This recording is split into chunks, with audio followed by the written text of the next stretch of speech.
Hi, my name is Dan with Droneblog.com.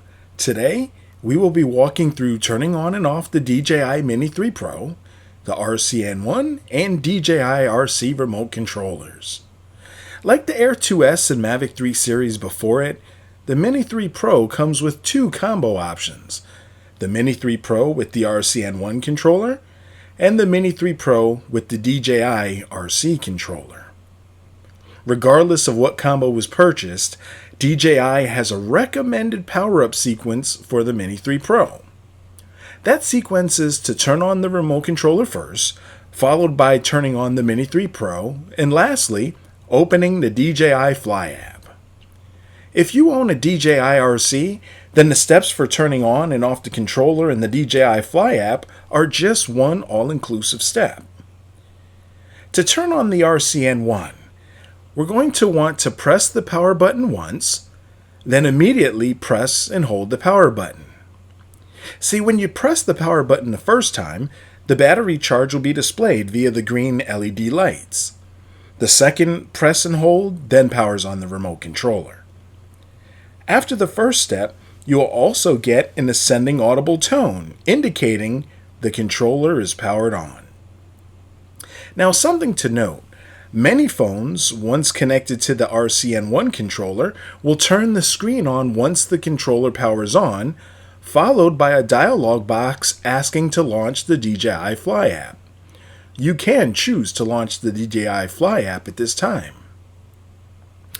If you have a DJI RC, like with the RCN1, you want to press the power button once, then immediately press and hold the power button. The DJI splash screen will appear at boot up with the same ascending audible tone as the RCN1. After about 10 to 20 seconds, you will be at the DJI Fly home screen, ready to connect the drone. Now, to turn on the Mini 3 Pro, the first step is very important, and that is to remove the gimbal cover that is on the camera. If this step is forgotten too many times, the gimbal may eventually suffer from gimbal failure and break because of the gimbal self-test. Now, the second step would be to press the power button once, and this is located towards the rear of the Mini 3 Pro. You'll then want to immediately press and hold the power button. Now, similar to the remote controller versions, the LEDs on the Mini 3 Pro will light up, letting you know how much battery power there is. Now, the motors will adjust slightly, followed by an auditory tone, after which the gimbal will self-test. Lastly, we'll start up the DJI Fly app if you are using an RCN1 controller and the DJI Fly app did not self-start when the controller powered on, as mentioned earlier. Now, like with the power on sequence, DJI also has a recommended order for shutting off the Mini 3 Pro and remote controllers.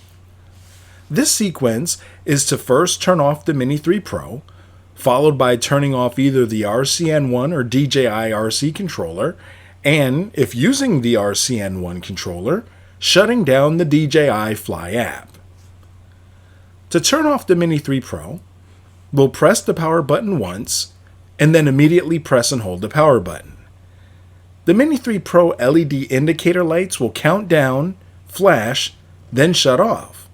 The LED lights on the arms and legs will shut off as well.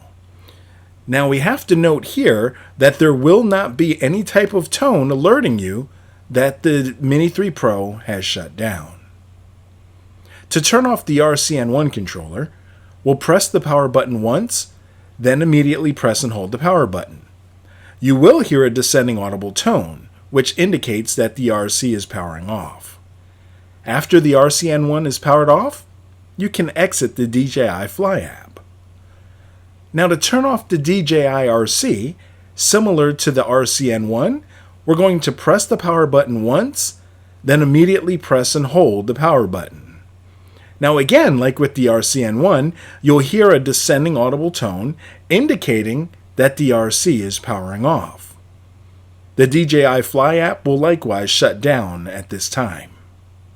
Well, that's all for this video. If you find these types of video tutorials helpful, please feel free to like and subscribe to our channel.